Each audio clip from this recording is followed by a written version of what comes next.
இப்போ ஒரு பக்கம் பார்த்தீங்க அப்படின்னா ரொம்ப காவேரி டல்லா இருக்காங்க. எப்ப பார்த்தாலும் அழுதுட்டே இருக்காங்க அப்படின்னு சொல்லி விஜய் என்னன்னு கேட்டும் எதுவுமே சொல்ல மாட்டேங்கிறாங்க.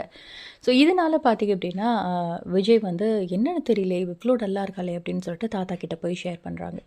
அப்ப பாருங்க ஏதோ ஒரு பிரச்சனை இருக்கு. ஏதோ ஒரு மனசுல வச்சுட்டு தான் அவ இந்த மாதிரி டல்லா இருக்கா அப்படின்னு சொல்லி விஜய் தாத்தா கிட்ட சொல்ல, ஆமா எப்பவுமே பட்டாம்பூச்சி மாரி பறந்து திரிஞ்சுட்டு இருப்பா. என்ன பிரச்சனைன்னு தெரியலையே அப்படின்னு சொல்லிட்டு, அதுக்கப்புறமா காவேரி மாடியில தான் இருப்பா அப்படின்னு சொல்லி கூப்பிட்டு பேசுறாங்க தாத்தா. அப்ப சொல்றாங்க, எப்பவுமே சந்தோஷமா இருப்ப, சுத்தி சுத்தி திரிஞ்சுட்டே இருப்ப.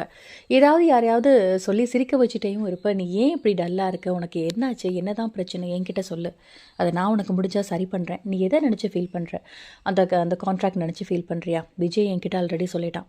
இந்த மாதிரி கான்ட்ராக்ட் ஒண்ணுமே இல்ல. உன்ன சந்தோஷமா வச்சுக்குவேன். உன்ன மனைவியாவும் ஏத்துக்கிட்டேன் அப்படிங்கிற மாதிரி அவன் சொல்லிட்டான். அதெல்லாம் கிழிச்சு போட்டுரு. அந்த ஒரு கான்ட்ராக்ட்க்கு வேல்யூவே இல்ல அப்படின்னு சொல்ல, ஒரு பக்கம் காவேரி அழுறாங்க. அழுதுட்டே சொல்றாங்க, அதெல்லாம் இல்ல. இது வேற ஒரு பிரச்சனை அப்படின்னு சொல்ல, வேற பிரச்சனையா? என்னம்மா சொல்லு என்கிட்ட அப்படின்னு சொல்லும்போது, இந்த மாதிரி வெண்ணிலா வந்துட்டாங்க திரும்ப. இந்த விஷயத்த நான் விஜய் கிட்ட சொல்லிட்டேன் அப்படின்னா, எந்த மாதிரி எடுத்துக்க போறா விஜய் அப்படிங்கிறது எனக்கு தெரியல.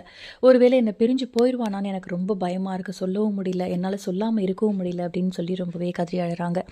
அப்ப தாத்தா சொல்றாரு, என்னால இதுக்கு ஷூரா சொல்ல முடியல. அவன் உன் சைடு தான் இருப்பானா அப்படின்னு சொல்லிட்டு. வெண்ணிலாவ பார்த்தோன்னா அவன் எப்படி வேணா மனசு மாறிடலாம். ஆனா கண்டிப்பா உனக்காக நான் நிப்பேன். நான் விஜய் கிட்ட பேசுறேன் அப்படின்னு சொல்லிட்டு, ஒரு பக்கம் தாத்தா ரொம்ப சப்போர்ட்டா நிக்கிறாரு காவேரிக்கு. இன்னொரு சைடு காவேரி கிட்ட அம்மா வீட்டுக்கு போறேன் அப்படின்லாம் நீ சொல்லாத. நீ இல்லாம ஒரு நிமிஷம் கூட என்னால இந்த வீட்ல இருக்க முடியல.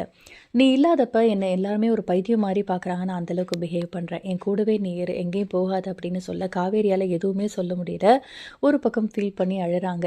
கண்டிப்பா வெண்ணிலா வந்தாங்க அப்படின்னா, விஜயோட மனசு மாறாது. ஸோ நீங்க என்ன நினைக்கிறீங்க அப்படிங்கிறத கமெண்ட் செக்ஷன்ல சொல்லுங்க. இந்த மாதிரி அப்டேட்க்கு நம்ம சேனலை சப்ஸ்கிரைப் பண்ணுங்க. Thank you.